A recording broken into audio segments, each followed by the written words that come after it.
creating a low-risk buy-to-let portfolio. Simple investing to create long-term wealth. That's what I've done.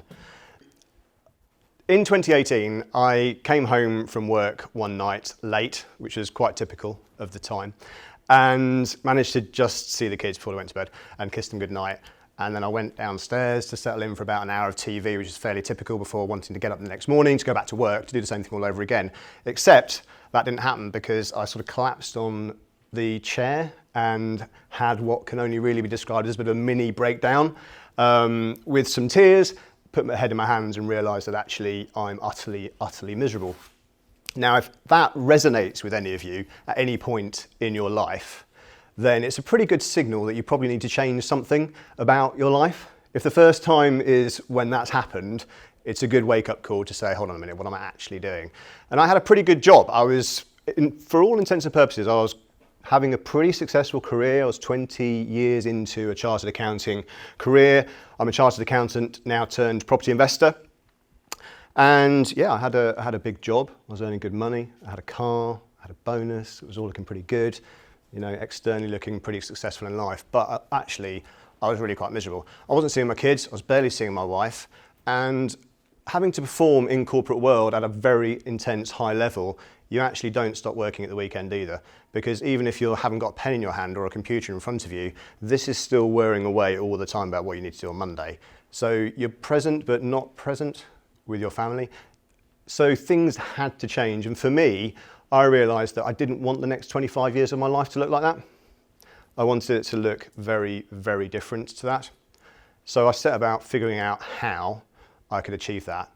I looked at one point in buying a hotel room in a hotel in Scotland, and then I realised I had no idea who the management were, and that's probably just stupid.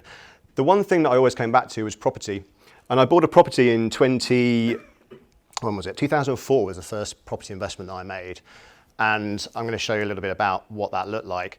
And I realised that I need to flip my life around. That was this side hustle that became this nuisance that was getting in the way of my career. And I realised, well, hold on a minute, why don't I make that the thing that I focus on and treat my accounting career as the nuisance that's getting in the way of actually creating the life that I want, which is what I did, which is a complete mindset change. And I think it's important that I share all that with you because I want you to know why I've done what I've done. Because everyone's got a reason why. You've probably heard about this, you know, what's your why? Don't forget about what your why is. My why was to actually rebalance my life completely and not be as busy and have more life for myself. So throughout my investing career, I've been very focused on always thinking to myself, what's the return on time invested? The return on money invested is very, very important, but what's the return on time invested? I did not want to go from this very busy, miserable lifestyle to create an animal that, whoa, hold on a minute, 5 years later I've created a very busy monster that's even worse. So I skipped through quite a lot of traditionally high cash flowing strategies that you might have heard of, including service accommodation, rent to rent, HMOs. They have their place and I'm a big fan of all those things, but they weren't for me. We all choose our own strategies. For me, that wasn't the way I wanted to go. I didn't want to build something and then 6, 7 years later realised I'd built something that I needed to unravel and unpick to get back to what it was that I actually wanted to create in the first place.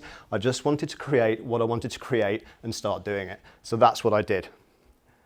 So I'm going to show you a little bit about me.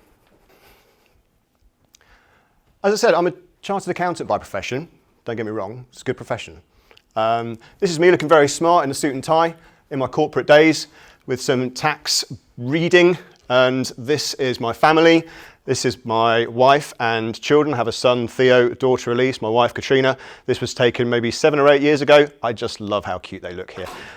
This is more recent, and this is me reading books in property. I run Property Insight with Mark Ashworth, who's here, and this is my son, Theo, who I'm training to be an Arsenal fan. The indoctrination's not quite finished yet. He's almost there. He's coming around. He's been to Liverpool, he's been Chelsea, he's been Man U, he's been Man City, all sorts. He's roundabout coming back to Arsenal. So that's a bit about me, and a little bit more about me. I've been published. I know, right? So I am in the newspapers. In December 2023, I was featured in iNews. This is a bit about me and the investing that I've been doing, and also in the Telegraph in 2024. interestingly, the angle, which is similar to why I think Christine wanted me to talk today, has been consistently about how do you make this work? Why are you doing buy-to-let? It's not very sexy. You don't really make much money. Do you really want to be doing this? What are you doing? So let me talk a bit more about my investment strategy. There are loads of them, right? Loads of investment strategies you can do in property. Some of them are high income strategies. Some of them are capital growth strategies. Some things are chunky money, low capital investment strategies like rent to rent, purchase lease options. You can invest indirectly, very passively, with lending people money and getting a return on that. So there's all these sorts of strategies out there. I have done loads of them. This is what I've done.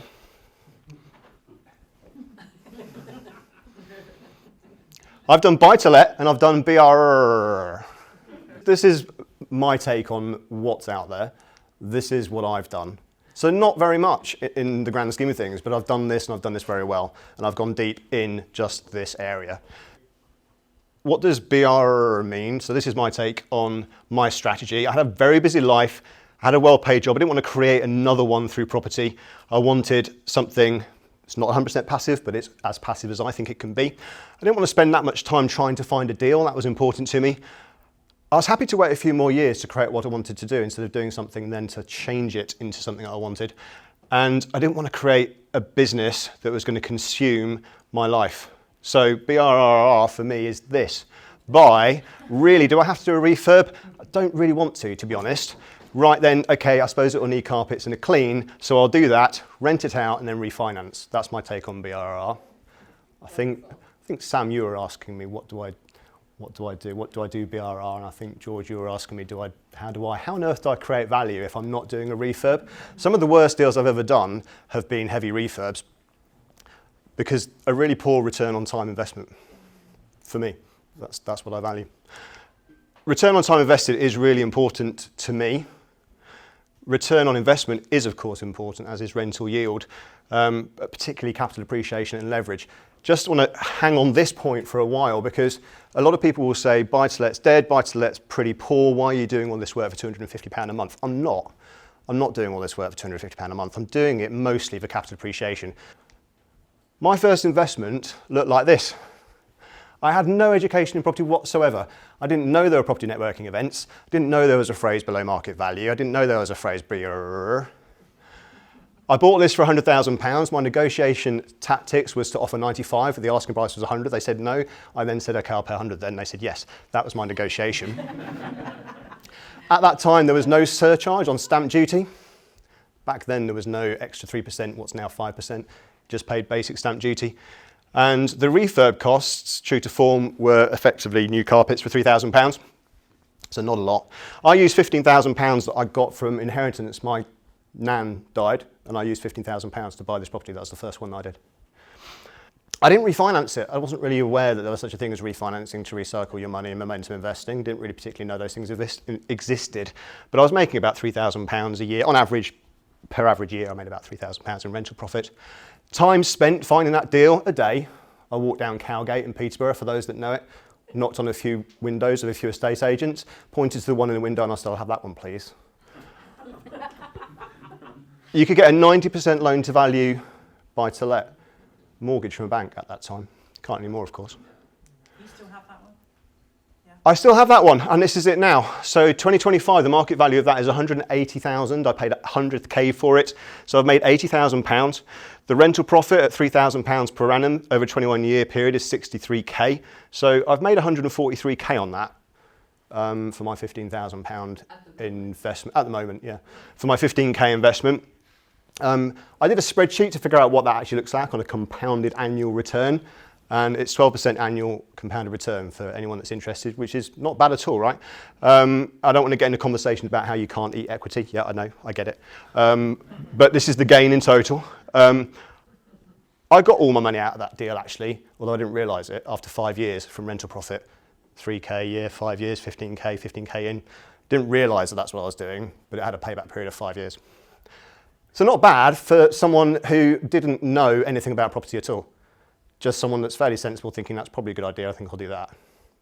But I'm on here to show you the power of doing a simple investment. and staying in the market. You've probably heard the phrase time in market, not timing market. Like, time in market is huge. Put your hand up if you've heard the phrase, your network is your net worth. Oh, wow, well done. Loads of people actually willing to put your hand up. Put your hand up if you believe it. Okay. Put your hand up if the first time you heard it and the second and the third time you rolled your eyes and thought, oh God, not that again, that's really annoying. What a cliche. I was one of those people. But I do now really, really believe it. I've made hundreds of thousands of pounds from my network. It absolutely is true.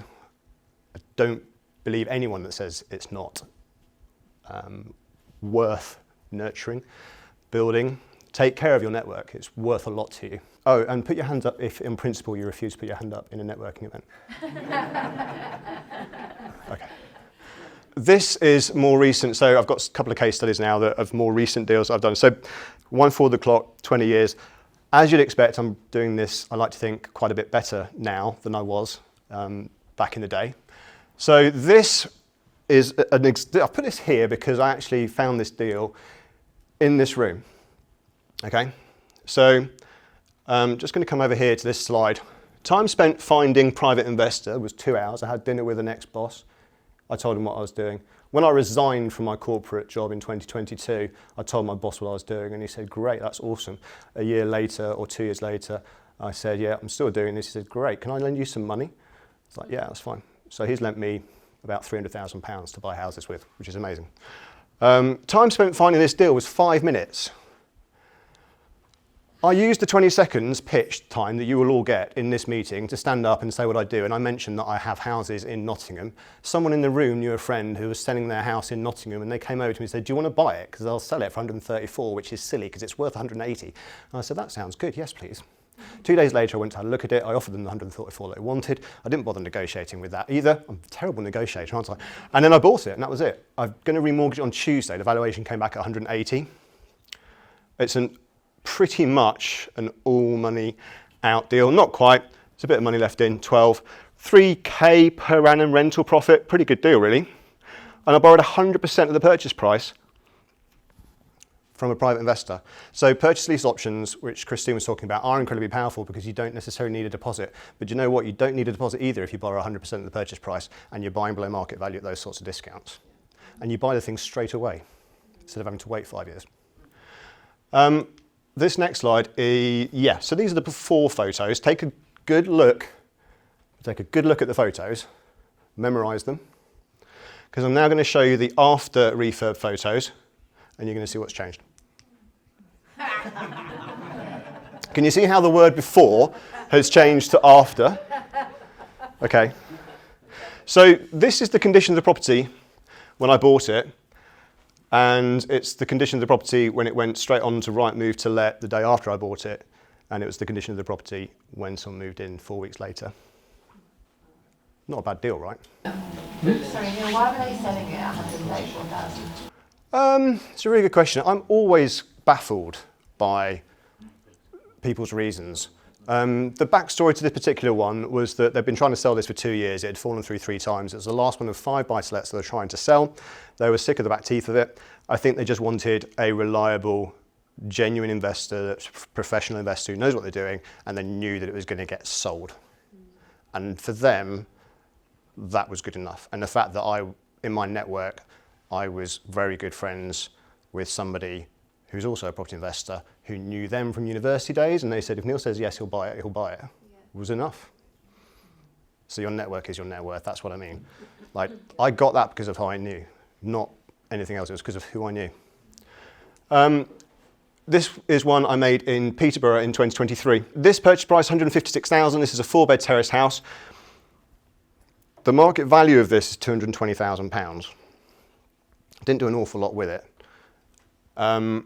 Again, private investor lent 100% of the purchase price at 10% per annum interest rate. The time spent finding the private investor was 5 minutes. I text messages somebody in this PIN group, they're in this room right now, and I said, do you want to lend me this money to buy this? And they said, yeah, that's fine. And that was it. That was because I've known them for years and they know what I do and they trust me. Time spent finding a deal, 3 days. 1 day seeing it online, one day viewing it in the flesh, one day at the auction.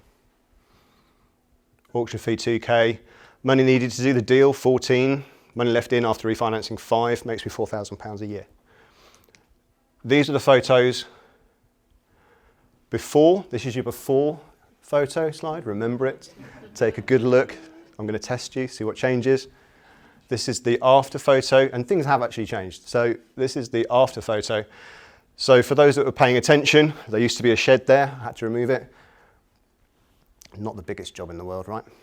And I didn't do it, someone else did. And this bathroom's new. I decided that the bathroom was horrible and needed to change. So a new fresh bathroom in there. But again, I didn't do it, someone else did. They were the only two things that I changed in this room, in this house, before it was let to a family. So I've talked a lot about what I do. I want to give you some top tips that you hopefully can remember and take away to help you with your investing.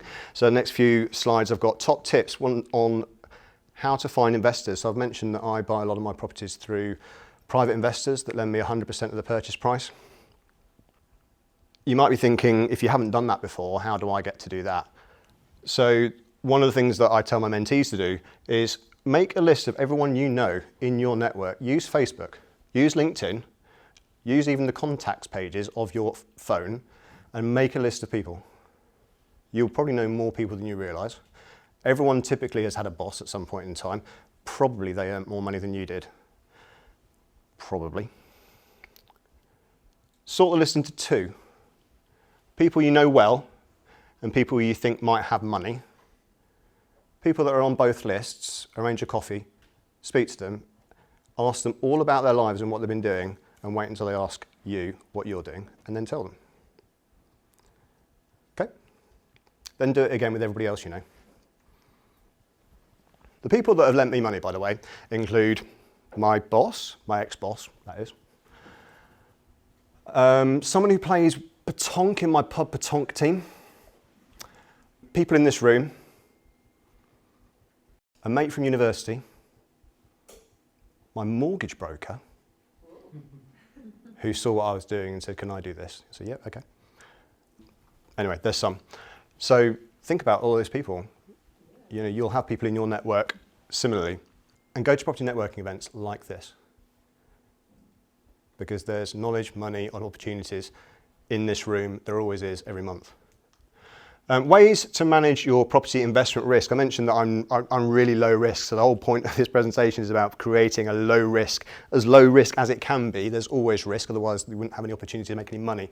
So there's risk in what I do, but it's, I think, as low risk really as it can be. One way to manage that is I don't really like doing big projects or big refurbs. The more of a refurb that there is, the more likely it is that you're going to miss something that you need to cost out for the refurb to make the numbers work. So you can eliminate that risk altogether if it doesn't need a refurb, right? That's one way to do it. I like to fix, though, my mortgage on 5 years. I love a 5-year fix as much as possible. As soon as I've borrowed money from a private investor and I'm in and out and I've refinanced, I want to fix it for as long as possible. Actually, I've done some 7-year fixes as well. I don't want to run the risk that, you know, 2 years later, 3 years later, interest rates have doubled. I mean, it was only 2 years ago that interest rates were 0.1% was the base. What is it now, 4.25, I think? Another big area of risk for me is government policy risk, tax rules. We see that a lot. So I own property in my own name. I own property in a limited company. You don't have to do one or the other. You could do both, but get tax advice. And I put the phrase on there, it depends, because it's always the answer. People ask me all the time, because I'm an accountant, it depends. Tenant risk, rent arrears, I think is a significant risk. If your tenant is not paying you, that's a big problem.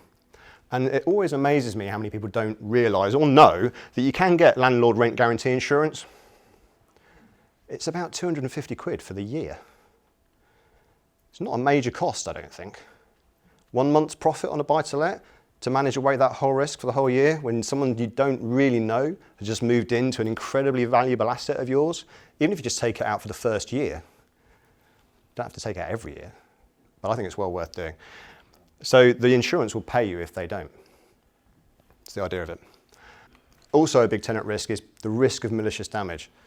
So there is a risk that the tenant turns out to be a wrong-un, unfortunately. It's the minority, most people are good people. But if they cause damage to your property, it's good to have malicious damage insurance. Ways to manage your time finding deals, top tips. I've already mentioned leveraging your network. Build relationships with estate agents. So when I was in the corporate world, all the first 15 deals that I did were all through estate agents. And what I discovered was I was wasting my time with bigger estate agents. The more national and chainy the estate agent is, the harder it is to build a relationship with the people that work there.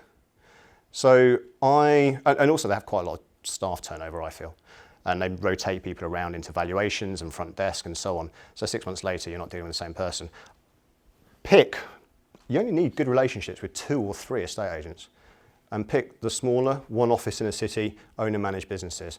And you'll be able to build really good relationships with those people. And another one is get a mentor. Often your mentor will see, if you've got a good mentor, they'll be active doing what you want to do. And I mean, I'm a mentor. I don't source deals. I give them away to people in my network. And people do that to me as well. Last slide, this is me, Property Insight, join my network. So this is Facebook group. Mark and I run Property Insight UK. And we have a Facebook group with over 1,000 members. Please do join us. And we also meet every month. In Cambridge, there's also one in Peterborough. And we also have a YouTube channel. There's a QR code if you want to scan that with your phones. That will take you directly to the YouTube channel. And thank you for listening.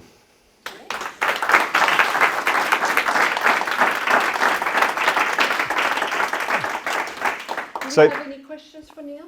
Yeah, so Neil, I'm actually doing the same thing that you're doing, and it's amazing. When you get the valuation from, you go to your lender say, right, okay, you bought it for this.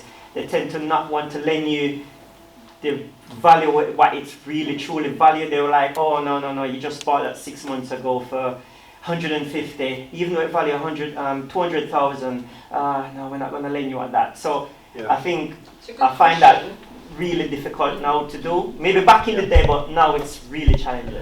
Yeah. How long are you waiting until you purchase it before you refinance?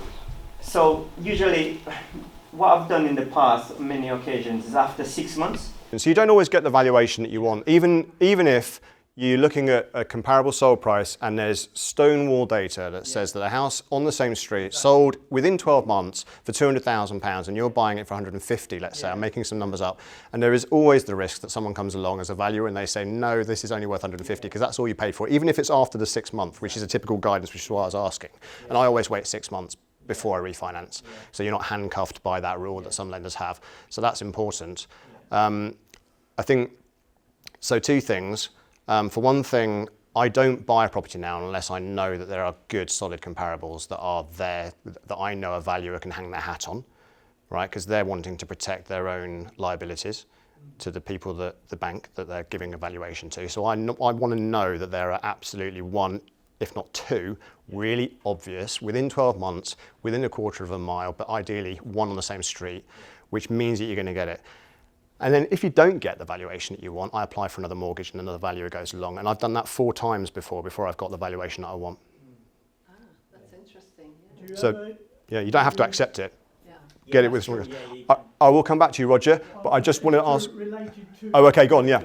Do you ever use a home buyer survey before you go for the mortgage? Because that then is in place to a degree as a way of mitigating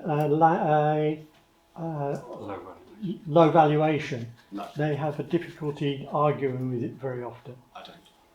It looks like quite a smooth journey, step by step.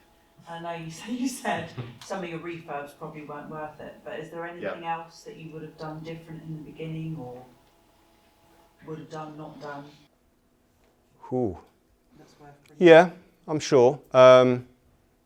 Anything else? So anything I would have done differently in the beginning. If I take the beginning point to be 2004, I guess not, because I wasn't thinking about property seriously. I wasn't thinking about it as a future or a business. If I take the beginning as being 2018, I think the things that I did well, I think of that first. So I spent a good 6 months researching and reading. I probably read about 40, 50 books on property investing before I did anything.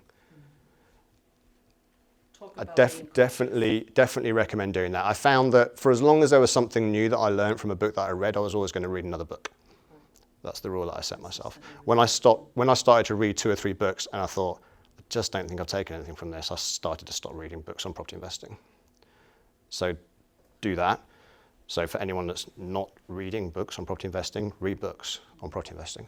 I always say one of the worst deals I did financially was the first one that I did.